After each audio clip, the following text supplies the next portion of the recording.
बिस्मिल्लाहिर्रहमानिर्रहीम। एक सुनार किसी सफ़र पर रवाना हुआ। इसके पास काफ़ी मोती थे। इसने वो मोती एक मजलिस में खोले और सबको दिखाने लगा। इसने एक मोती जेब में से निकाला और लोगों को दिखाते हुए बोला कि ये मोती शब अफरोज़ है, यानी रात को चमकता है।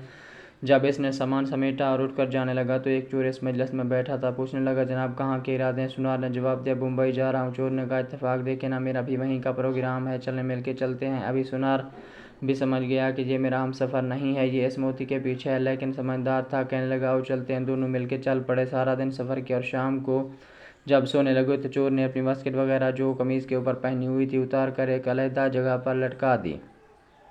सुनार ने वो मोती अपनी जेब से निकाला और नज़र बचाकर वो कीमती मोती इसकी जेब में रख दिया और ख़ुद बेफिक्र होकर सो गया। अभी चोर रात को उठा और इसकी जेब इसका सामान सब देखने लगा, लेकिन कहीं भी मोती ना मिला। आखिर वो सो गया।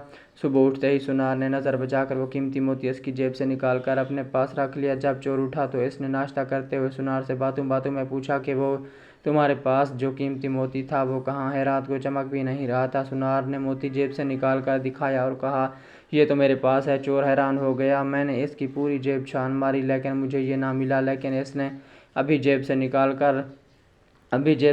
कर दिखाया। खैर, आज रात निकाल लूँगा। सुनार ने अगली रात फिर वही अमल किया। इधर चोर भी सारी रात ढूंढता रहा लेकिन कुछ भी ना मिल सका। फिर वही माजरा कि मोती सुनार की जेब से निकल आता। यही काम 3 से 4 दिन चलता रहा। आखिर चोर ने एक सुबह सुनार से कहा कि मैं आपका हमरा ही नहीं था, मैं बस आपके पास इस मोती के पीछे था।